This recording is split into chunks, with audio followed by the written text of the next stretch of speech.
Assalamu alaikum, I'm Aisha and you're watching SAMAA News. Here are today's headlines.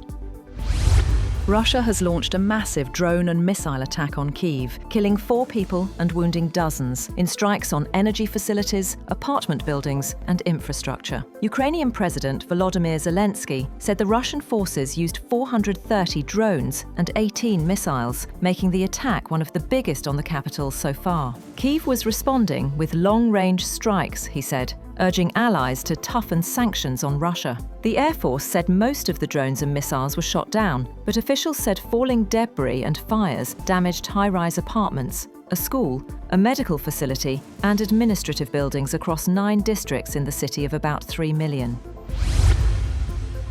Japan will suffer a crushing defeat by the Chinese military if it tries to use force to intervene over Taiwan, as China's defense ministry ramps up the rhetoric over Japanese Prime Minister Sanai Takaichi's remarks about the island. Takaichi sparked a diplomatic row with Beijing with comments in Parliament last week that a Chinese attack on Taiwan could amount to a survival-threatening situation and trigger a military response from Tokyo. Chinese Defense Ministry spokesperson Jiang Bin said that Takaichi's words were extremely irresponsible and dangerous.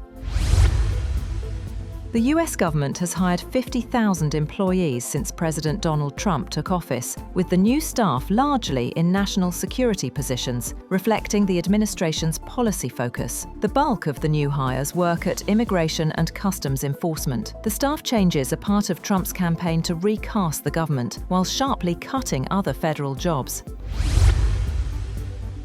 The US and South Korea have released details of a trade agreement that includes a $150 billion Korean investment in the American shipbuilding sector and an additional $200 billion earmarked for industrial sectors. The joint announcement followed a meeting in October between South Korean President Lee Jae-myung and US President Donald Trump, where they agreed to a deal that would cut American import duties on South Korea's products to 15% from 25%. 3 Chinese astronauts whose return to Earth was delayed by space debris hitting their vessel last week have boarded another spacecraft and are expected to land in China today. The China Manned Space Agency also revealed details about the debris damage for the first time, saying tiny cracks were found in a small window of the Shenzhou 20 spacecraft's return capsule. Russian air defense forces claim to have shot down or intercepted 216 Ukrainian drones overnight. The Defense Ministry said it brought down 66 drones over Russia's southern Krasnodar region, where officials earlier said an oil depot and port had been targeted. The governor of Russia's Saratov region said that drone attacks had damaged civilian infrastructure, while the head of the Volgograd region said that air defences had repelled an overnight drone attack on energy infrastructure.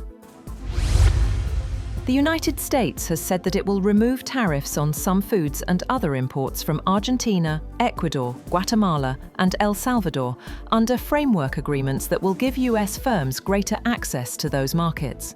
The agreements are expected to help lower prices for coffee, bananas, and other foodstuffs, while the administration expected US retailers to pass on the positive effects to American consumers. The framework deals with most of the 4 countries, should be finalised within the next 2 weeks. That's all for now. For more updates, visit www.samaa.tv. Thank you for watching SAMAA News.